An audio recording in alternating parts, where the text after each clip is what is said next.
Welcome one, welcome all to a new video on the channel. Today I wanted to focus and hone in on something very specific, namely count them, three misconceptions / stereotypes that indies deal with, specifically indie authors. Real quick before I begin, I just want to say that the stereotypes I'm going to present are not necessarily what each and every individual author goes through. Every individual is different and has their own hurdles or problems or whatever you want to call it to deal with. So, a couple of these misconceptions may not necessarily apply to you, but chances are they apply to at least one of your indie friends.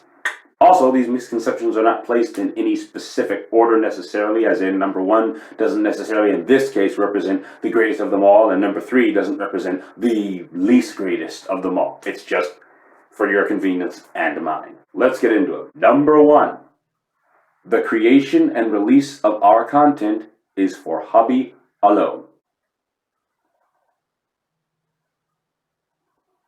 Okay, this is kind of an interesting one to crack, and I could go a long way on it because different authors especially feel kind of differently about this because everyone is different. But I do believe that there is some general consensus that can be reached. Certainly I know there is amongst some authors that I myself have talked to and interacted with. So notice I said create and release, right? So it's one thing to create, to create something for the sake of creating something. Like you type a poem for yourself, or you draw a picture for yourself, and you hang it on your wall, or you archive it in your personal library, just for you and maybe some of those around you, just to look at, It's something else when you release it out, put that bird out there, so to speak, for others. And I'm going to try and tread a little carefully with this because I don't want people to take it the wrong way, either authors or those who are reading them. Let me start off by stating a couple facts. Fact, yes, indie authors create for the joy of creating, okay? There is a drive to create that simply feeds off of creating itself. There is that drive and that reward and that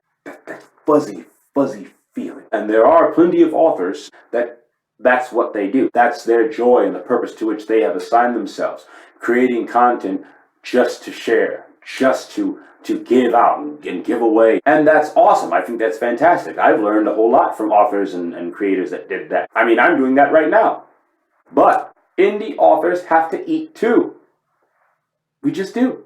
We've got to put food on the table. We have to have enough gain to invest in the next creation that we're going to release for you guys. And we have to be able to turn the heating on and the cold off. Even though things are a lot more accessible, it's still costly to release a book. Some people that aren't authors, right, may hear things or come across things online. Publish a book.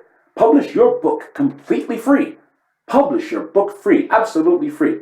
Any indie author that has been in this field for any amount of time that is actually trying to release or has released a book will tell you that there is no such thing as releasing a free book. And so I say all of that to get at the fact that yes, creation is our passion and our hobby and our heart, but it is also a business decision. Indie authoring is largely the same way. Number 2, we lack big deals because we lack big skill. So some people that are actually perpetuators of this myth sometimes don't realize how insulting and heavy-hitting that can be. So on one hand, you kind of have to forgive, so to speak, and just move on. But on the other hand, this myth is perpetuated to a rather sad degree. People don't look at you as an individual. They look at you as, they're one of those self-published authors. Their books are always full of mistakes. Their storylines are terrible. Their books are ugly. When the truth is, there are innumerable indies with fine skill, large skill, tuned skill. Literally people working on things that could be greater than the MCU. Doubter. But the reality of the situation is it's simply hard to score big deals across the board, whether you are independent or have someone backing you. Look about it this way. How many actors in Hollywood are there? They have agents that they're paying so they can get into things. How many of them don't get into anything? Deals don't just grow on trees and then drop off trees into people's hands. Plus, any of you guys ever considered this? Maybe we don't want a deal. Maybe we like to keep control ourselves. Maybe we like to release our content under our own terms. directly to our fans. Maybe some of us want to retain those rights that get taken away under such deals. Anyone ever think of that? Number 3, only our friends read our work.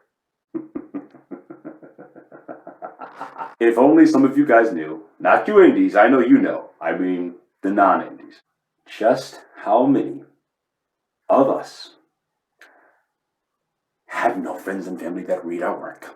That is like an initial blessing that so many people take for granted. Some of you guys have no idea how many indies are being their own cheerleaders, egging themselves on by their sheer force of will, and they have no backup support. They have no concrete foundational support. They have no initial foundational group that they can count on for when they hit that release button. And it's like, okay, I know that at least 10 people will buy. I know that Cousin Fred will buy.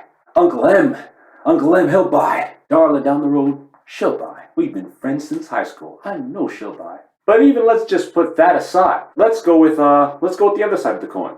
Do you guys know how many indie authors are well received by strangers? I know, it's hard. That's a hard nut to crack. That's a hard pool to wade into, right? You wade into it and you might not swim. But still, do you know how many indies, when they go out, when they're interacting online, how well received they are, the meaningful interactions that they get? I use myself, for instance. When I started going out and doing active events and participating with people, some of the reactions I got were so surprising and heartwarming because people were actually interested. This idea that only, our inner circle, so to speak, supports what we do is both wrong and misguided because there is a difference. People need to realize that there are plenty of indies who strive, who go that extra mile, and are rewarded with genuine interactions from people who genuinely want to engage with them. And those are basically all the 3 things I wanted to mention. Stereotypes like these, misinformation that gets spread about such stereotypes, hurts not only the indie community, but also those who would like to partake of the indie community. So I think if we have less perpetuation of things like these and more perpetuation of things like, hey, indie author stories are really unique and strange and fun and entertaining, I think both groups would benefit so much more. Anyways, that's all for this video. Hope you guys enjoyed. If you did, please like, share if you so desire. Till next time, guys.